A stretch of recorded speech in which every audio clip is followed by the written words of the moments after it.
Hi, everyone. Welcome to our virtual Neighborly United session on PPC. Today, we're going to talk all things PPC with our expert panel and learn how you can drive great results. My name is Lauren Engelman, and I'm the Senior Digital Media Manager here at Neighborly. I partner very closely with our brand teams to drive traffic and leads to your business through paid media channels like PPC, of course, display, video, and paid social. In this role, I have the pleasure of working with several agencies, and one of them is here with us today for our question and answer session. Scorpion is one of our PTN approved vendors, and they provide ad support for many of our brands from a local perspective, as well as website builds and optimizations. Scorpion has over 20 years in the industry and has worked with us for the past 5 years. I'll turn it over to Stephen, Will, and Lauren for their introductions. Great, thank you, Lauren. Hi, everybody. My name is Stephen Beth. I am a Vice President of Franchise Marketing here at Scorpion, and I oversee the marketing team that takes care of all the Neighborly brands that we work with. Will and Lauren are directors on my team. We have been working, as Lauren mentioned, with Neighborly for a little over 5 years, and I've been a part of every single one of the brand launches since the grounds guys and up to current. So we're very excited to talk to you today, and again, want to thank you for having us. And I'll pass it over to Will. Hey everybody, thanks for having us today. I'm really excited. As Stephen mentioned, I'm one of the directors over here at Scorpion for the Neighborly brands. I specifically manage AirServe, Mr. Rooter, and Mr. Appliance. And we're really looking forward to chatting with you guys today and sharing some of the knowledge around PPC and all of your digital marketing. So, Lauren? Yes, I am the other Lauren on this conference, so that should be fun. I am one of the other directors of franchise internet marketing for the Neighborly brands. I've been working with the Neighborly brands for the last 2 years. Really excited to participate in this. So let's see what you got, Lauren. Yeah, thanks for being here. So everyone listening, if you have any questions as we go through the presentation, just use the chat function, type it in. We'll be here, so one of us will get back with you within chat right away. So the Scorpion team, we've got a lot to cover, so let's just jump right in. We'll start with an easy one. So why should we be spending money on digital advertising at all? I'll take that one. So it's important that we realize, and we all probably do already, that traditional channels like billboards and mailers and yellow pages, they were really, really big a while back, especially as the internet was just kind of coming out.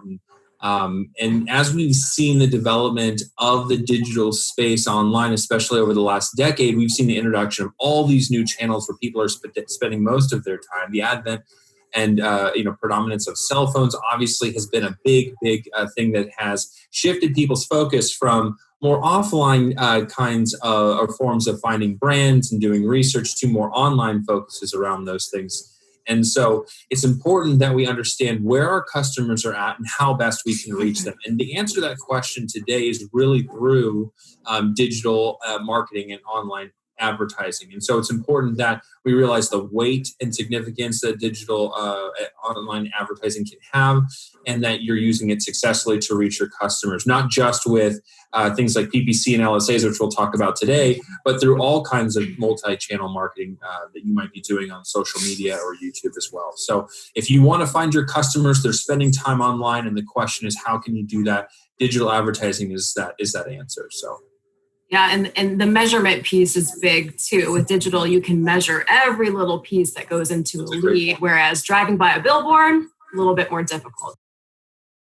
So you started to speak about it. So what kind, I know this is PPC focused, but what kind of different campaigns and tactics can a franchise use to drive leads?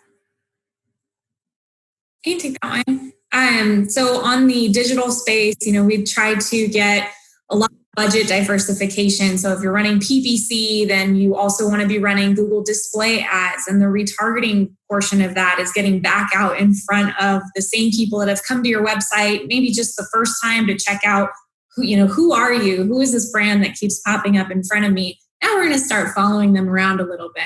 Maybe they want to diversify and go into local service ads, which we may or may not touch on a little bit here down the conference, but as well as, Facebook ads. Social media plays such a big part in today's just general lifestyle. A lot of people are on social media whether they like it or not, they are there. And so that's a great place to be out in front of your customers as well. Stephen, did I miss any other platforms that you would want to? No, those are great points. I would say that nowadays everyone's on their phone. That's no secret. You walk outside, even during COVID period, and people they have their faces in their phones.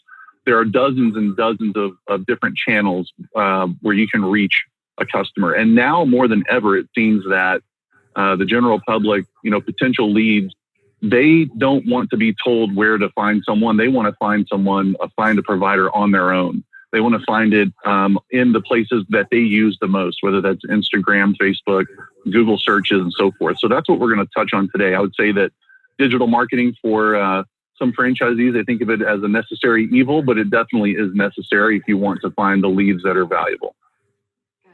And one other thing is it's helpful to think about whatever campaign and tactic you might use. It's helpful to actually think about your customer and how and where they spend most of their time. So there are a lot of tactics you can use, but if you think about your customer's journey, how are they going to discover you? How are they going to know about you? How are they going to reach you? I guarantee you there's a digital channel that can help you at each point of that in that customer journey. So that's a good thing to start with as well. And what do you guys find in working with us and with any other clients that you service? How many times, and it might vary by vertical or by brands, but how many times does a customer need to be touched with advertising before a lead actually converts? Is it a lot? Is it a little? What's your point of view there?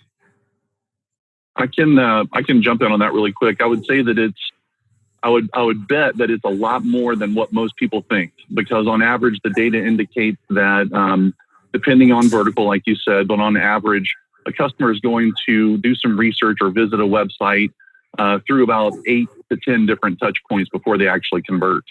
And most people think that, well, if it's an emergency service, I'm not going to go research a plumber necessarily. I'm going to call the first person that looks legitimate so that they can come, take care of my emergency. But that's a lot different customer journey than if I need an AC system replacement that's going to cost me $10,000.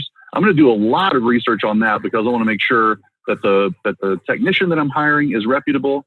I want to make sure that I know what product I think I need, particular brand. So I'm going to do a lot of research compared to like an emergency service. So depending on, the action that is needed and the search intent, we talk a lot about search intent, which means just why is the person searching on Google for whatever the service is. It's going to vary those touch points, but on average, it's good to think of it as like 6 to 8 up to 10 touch points on average. I would totally agree with that. I think we send that message out to, 5-star painting specifically, right? Where painting your house can be somewhat of a luxury item, right? Painting the exterior of your house, giving it that fresh new look or getting your, interior done again. You don't wake up one morning and say, I'm going to get my house painted today and I'm just going to pick whoever I see. Right? Like you're going to go and do. Not most of us anyways. Yeah. Right. That's true. So yeah, I would definitely agree with Stephen. I've even read studies up to like 16 touch points, depending on the different verticals. So it can be a lot. Yeah, that makes a lot of sense. So we have a lot of businesses, as you know, that are seasonal. So when it comes to advertising in general, but more specifically PPC, what is your point of view on should owners be keeping those ads on during the off season in an attempt to, stay front of mind, especially with a small budget? Is it wise to turn off or pause? What do you think about that? You can jump in on that one. I think it's something that you should absolutely, first off, know the seasonality of your business. And so most of you listening right now probably do understand, or you should understand when your season is going to ebb and when it's going to flow. And PPC specifically should something that you should always keep on. And now with the rollout of LSAs over the last few years, that's absolutely something you should be working alongside with it, your PPC campaign. And so both of those should be running at all times. But what you should be thinking about is when you're in a high volume season. So let's take AirServe, for instance. Between the months of May and September, we're going to have a ton of heat come in. The weather's going to get hotter. And so you're going to have a lot of people who have a broken AC. And so they're going to do a lot more searches. And a lot more searches means your PPC campaign is going to be more effective. Your LSA campaign is going to be more effective. However, when we start to get into those off-season months, let's say September to November before it really starts to get cold, or we talk about maybe February to April before it starts to get hot again. You should still keep your dollars in PPC and local service ads always, because there's always going to be somebody searching. So you never want to take away money from that. But in those off-season months, you would really want to think about, should I diversify what I'm running or how my digital marketing budget, looks like? And the answer is absolutely yes. Your customers are still going to be there and they're still going to need you. The question is, are you going to be there to meet them? And that could be on social media, that could be on YouTube, that could be through display. And I would say that in those low volume months where you're not seeing a lot of search volume because maybe your service isn't quite needed as much, really think about diversifying your digital marketing budget, maybe taking even a little bit from PPC and putting it elsewhere.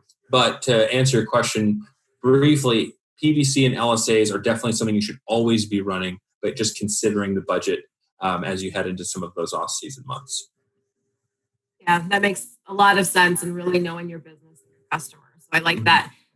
So this is a great segue into LSAs. So LSAs, no one had ever heard of local service ads several years ago. It's fairly new to the industry.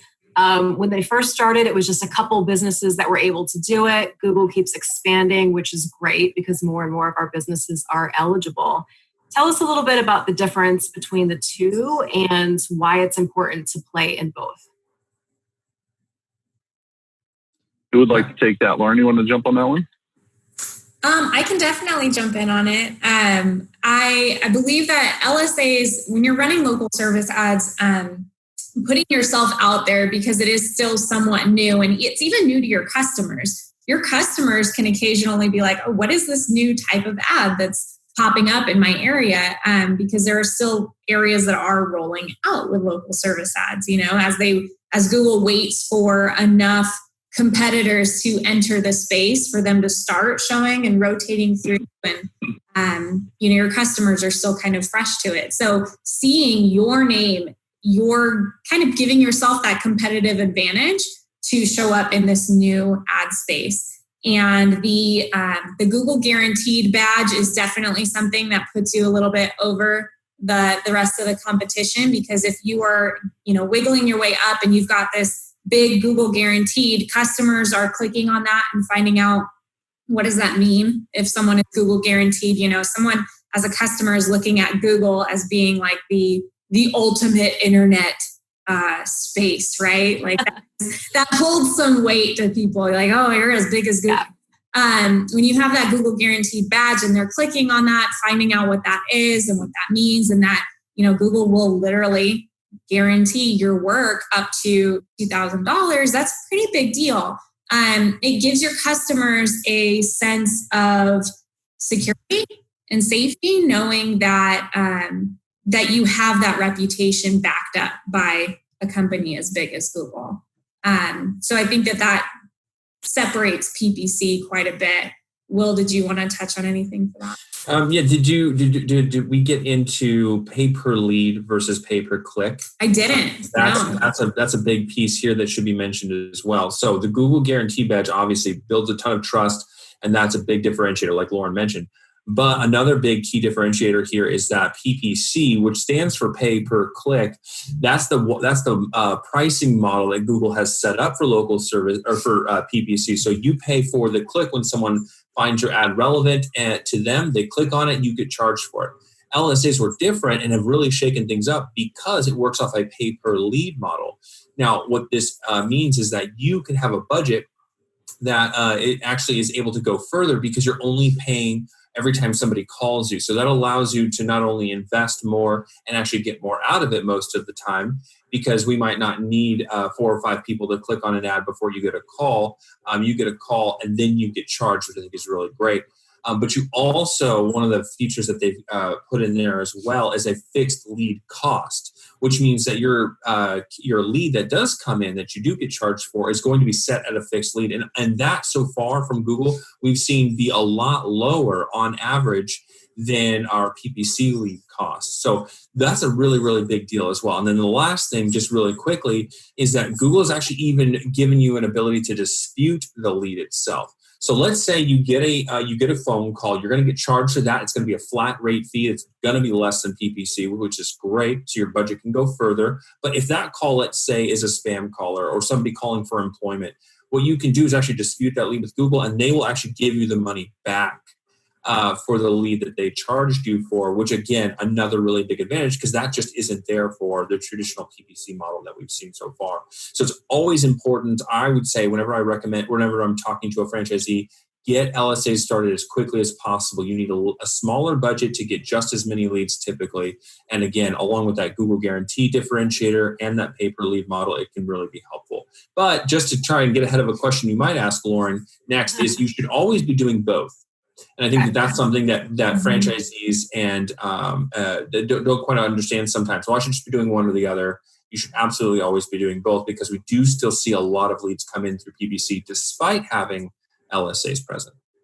Additionally, too, like the franchise owners should not shy away from the idea of getting set up for LSAs if they're eligible to do so, just because they don't see it populating in their market.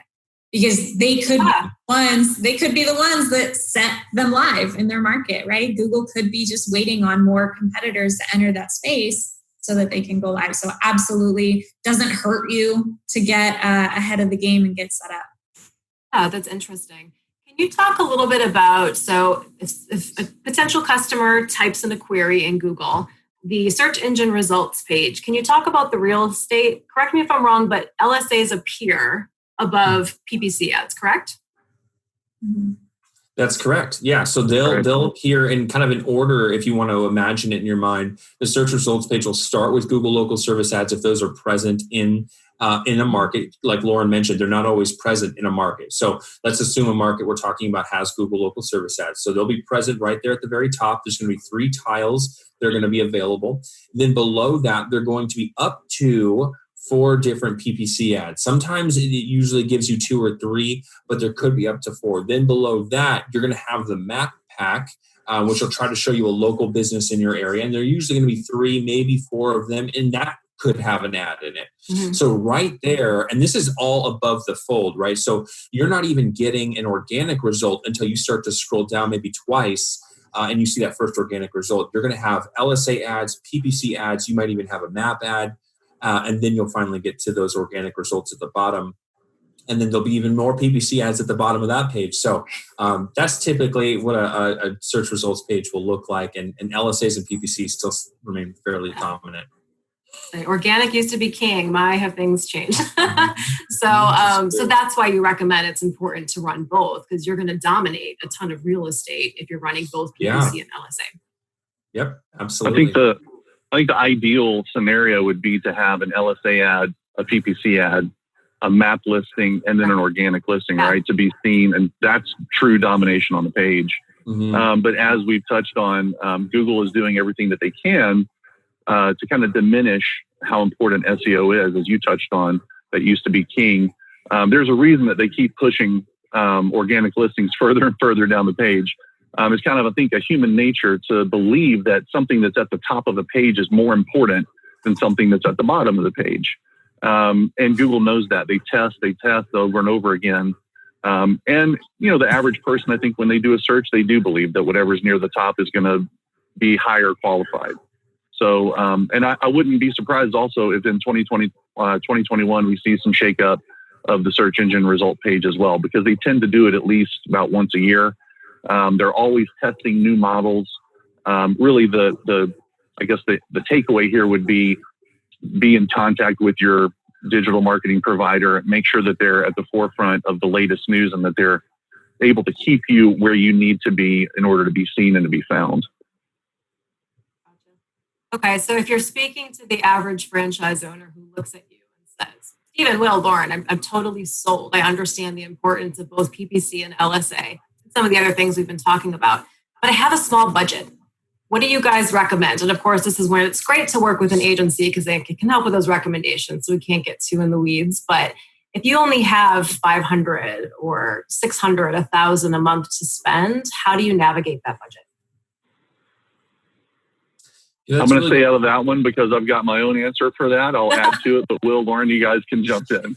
Yeah, for it, Lauren, Will. Lauren actually has some great perspective on this too. I'll let her start because she works with with some of the brands that she really does have to do a good job of maneuvering budgets in a really effective way. So Lauren, why don't you share your feedback there first? Yeah, definitely. So when we are looking at budget diversification, it's important for us to obviously be sensitive to the owner's budget and what they're bringing in, but then also be realistic in what our goals are and what we're trying to do. So obviously any, marketing partner should kind of encourage the owner to take a good look at where their highest converting marketing spend is. We would take a look to see if PPC is something that has consistently brought high converting leads for a particular franchise owner, then yeah, we'd want to stick with a PPC budget. However, there are areas where it's like you're getting tons of leads through social media at a very realistic budget for what you're doing in your market, and you already have maybe a solid social media presence organically. So like you're actively posting, you're putting before and after photos, you're posting, testimonials from your customers on there. So your social media engagement is strong.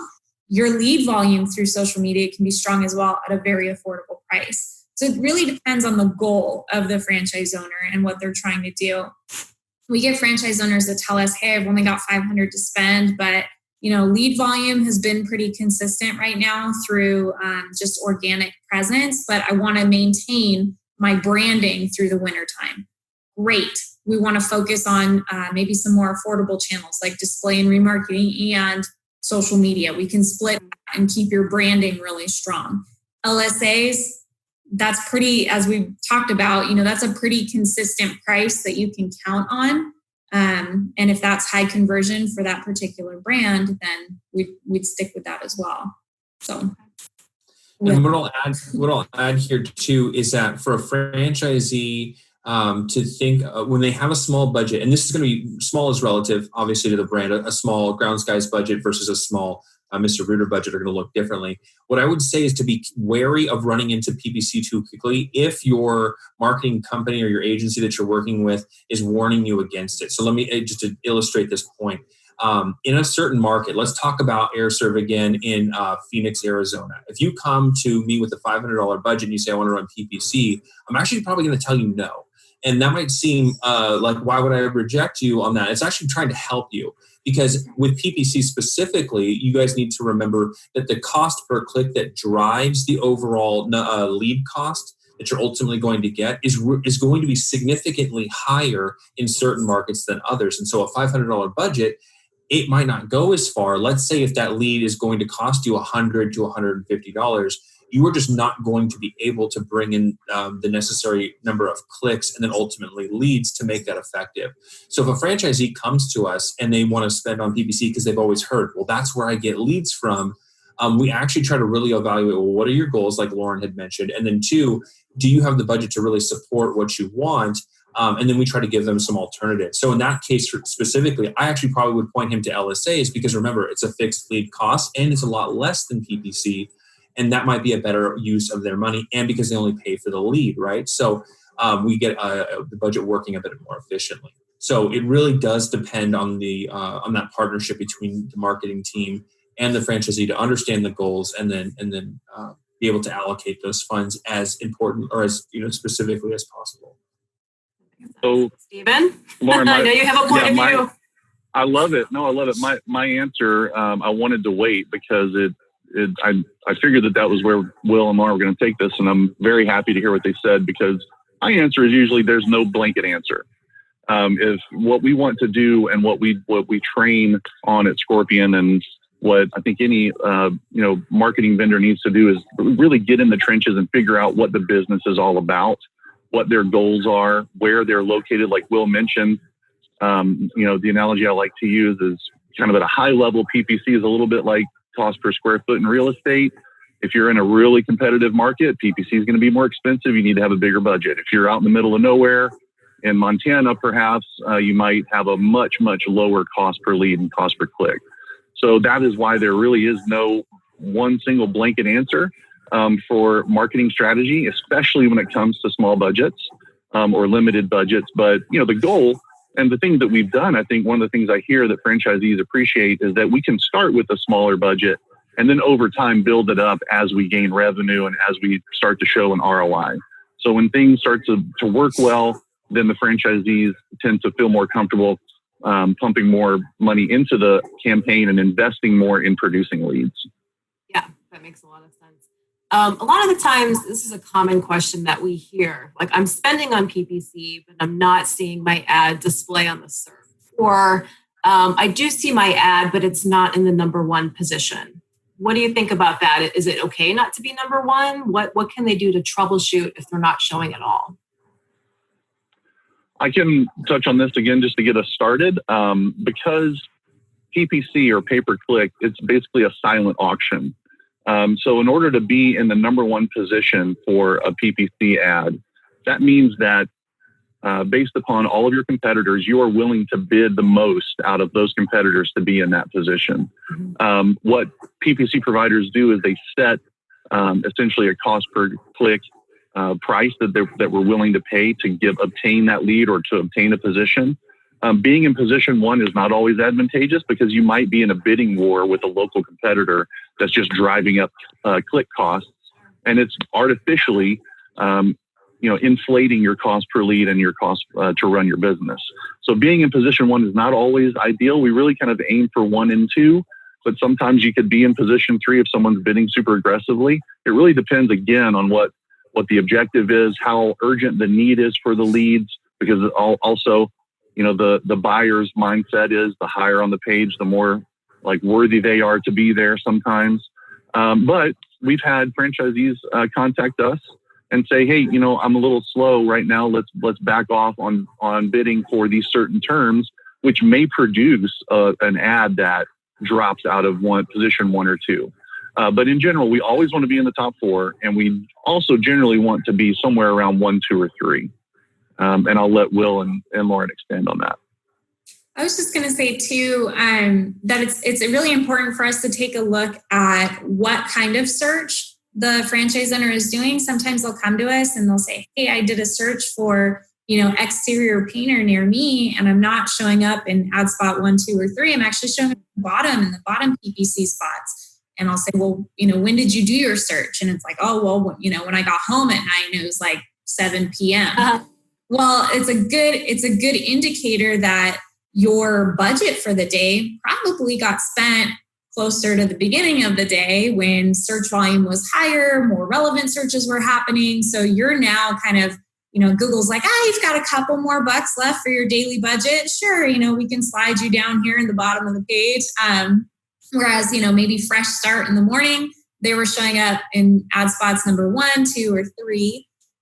Additionally, it's really good for your marketing manager to go through the services that you want to show up for, because maybe you're getting a lot of your budget is being spent on cabinets this month. Maybe there's a crazy influx in people who want to get their cabinets repainted. And is that a service that you really want to focus on? And if it's not, maybe we should steer your budget away from being spent there, because that's where your click money is going throughout the day. So really hyper-focusing which services are most important to you to be sensitive to your budget and where you want to go at. You mentioned that was... Anything to add? They did a great job. No, she's covered it. Yeah, I was kind of laughing when you said it. You covered it before I even chimed in. Yeah, you got it, Lauren. I was laughing because you were saying, if you're at home searching, it's like, always make sure you're doing that in incognito, because if Google recognizes you, it can kind of skew the results that you see as well. So just crossed my mind when you were talking about that. Those are all great points. Another question. So with local marketing, obviously it's all based on a certain geographic area. So one of the questions that we get often is that, should I be targeting everybody in that geographic area? If I have multiple locations in there, should I only be focusing on my primary locations? How should a franchise owner think about that? I like the way that Stephen actually describes this. So Stephen, okay. Your fishing net analogy that you use. Yeah, I can jump in on that. This normally applies more so to like a new campaign or a new franchisee if they've just purchased the territory. They've gone through training and they're launching their paid advertising campaign. I like to talk a lot in analogies because I think it makes complicated marketing concepts easier to understand. So sometimes I'll compare this to like going fishing at a new lake. Your territory is the lake, okay, your new territory. And what we want to do is throw a really wide net out and kind of see where the bites are happening. And we're gonna kind of close that net in over time. And over time, we're gonna learn where the hot spots are, where the fish are biting. Well, that's kind of the same in a way of where the clicks are happening or where the valuable searches are happening. So it's virtually impossible for someone's entire territory to have valuable clicks in every single zip code or every single part of their territory. However, one of the reasons why we asked a franchisee, partner of ours, to give us time to optimize a campaign. When we say optimize, part of what we're doing is learning where the valuable clicks are happening, where the clicks are converting into phone calls, and where those calls are converting into leads and then revenue. So initially, when we start out, the campaign performance, it's virtually impossible for it to be ideal right out of the gate. It's only going to get better over time because we're using data to refine the campaign.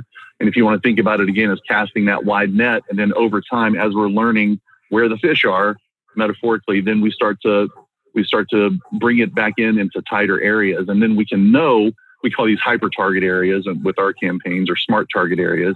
We know that we can break out bids and we can break out certain search phrases that we want to bid on aggressively in particular geographic areas once we are able to gather that data, if that makes sense. Yeah, it does. And speaking of time, I know there's no hard and fast rule. It's going to depend on location and demand and the services that you offer. But when you're testing a new campaign or a service offering, when do you decide that, hey, this is working for me, or maybe it's not, we need to shut that off? Will, do you want to take that? Yeah, I'll add just briefly onto what Stephen had said too. So I think to answer your question, Lauren, it really takes, I would say, at least 3 months. Okay. So if you're running a campaign, if you're going to get started on PPC specifically, now local service ads, it'll think differently about it because again, you pay for the lead. So what you have to be concerned there really is just about lead quality in the area that you're targeting and the services that you're set up for, maybe the hours that you want to run those ads. But with PPC, because we're bidding on different keywords and the structure in which we might set up the campaign, or an agency might set up the campaign, it's going to try and optimize for the lowest cost per call or per lead that they can get. It does take time to do that. And because each area is going to react differently, and every click in this case, because we're talking about PPC, matters, it's important that we have enough time for the systems to go in, and the person to go in, the ads manager to go in and optimize that. So it is important to give it, I always say 3 months. I try to get franchisees to understand that this is what it's going to take. And then the reasons that Stephen gave is exactly what we try to go into, help them set that expectation the right way. And one of the things that they can think about too with their area is, you obviously know your area best as the franchisee. So what you want us to help any agency partner that you're working with understand is what areas are most valuable to you. You're going to have areas that have higher incomes, and you're going to have areas that have lower incomes. It's important that you understand what areas that you really want to target, especially if you're in a more expensive area. One strategy I've always tried to employ, and this is something you can take back to your agency partner, is with PPC, if you have income areas that vary throughout your territory pretty significantly, I try to focus PPC where I'm going to probably spend more money because the cost per click and then therefore the cost per lead might be a little higher. I try to spend that money on the areas that I know meet my target demographic, especially when it comes to income. You probably get less what I call tire kickers. You probably get more jobs that'll convert more often. In the areas that are a little bit lower income, but you still want to make sure you're gaining business from, that's where I try to make sure that local service ads cover. Now, I would say local service ads should cover your entire territory, but allow local service ads to bring in jobs maybe from those areas that you might be a little less or a little more nervous about spending too much money on. So strategies like that can help you both target effectively and try to keep the costs down. But it is really important that you partner with your agency partner to make sure that you help them understand what your territory looks like and what's most valuable to you, including services and things like that. I would just add super to that. actionable. Thank you. Yeah. Yeah, sorry, Lauren, I was just going to say, I would add that I would think that by default, most agency partners, including Scorpion, if we launch a campaign and we are not told to remove some target areas, we are going to target the entire territory. So really what it comes down to is having like a good uncovering phone call with your agency partner to let them know where the important areas are, if you know them. And we get that a lot. I would say that too, that, you know, along with brand new franchisees, we have very well established franchisees who may be coming from a private business that they owned, and now they purchased the franchise and they're moving essentially their customer base over. They know where the hot spots are, right? They know where the fish are biting. So in that instance, we can ramp up performance even faster because they've already kind of done the homework to let us know where the hot spots are. Okay, yeah, all great stuff. That's great. Is there anything else? We are almost out of time. Anything else that you guys want to add that's really important that franchisees should be thinking about when it comes to PPC? Put you on the spot. I'll give a couple of things that I always think are important, and then I'll turn it over to Lauren or Steven for any other ththings. So I would say some things that you absolutely should be paying attention to. One of the questions we get all the time is, what are the most important things for me to be paying attention to with my PPC campaign? So the first thing you're already probably thinking about is leads, right? You obviously, when you look at your PPC campaign, anything you're going to spend money on, what am I getting out of it? So that's the first thing that you need to realize, is that leads are going to be one of the most important things that are going to come from your investment in something like PPC or local service ads. So just what is the volume of leads that you're getting in? And what I'll say is, what are the volume of unique leads that you're bringing in? And I say that specifically because you can get somebody who calls back. It's the same person. But if that gets counted as a second lead, that's not a unique lead. And we want to make sure that you're distinguishing from those two, because that'll actually affect the cost per lead that you end up paying for. So what are your unique leads? And then the other thing with PPC that you're going to want to be looking out for is just keeping an eye on that specific number, cost per lead, because that's ultimately what you're paying for to get a phone call.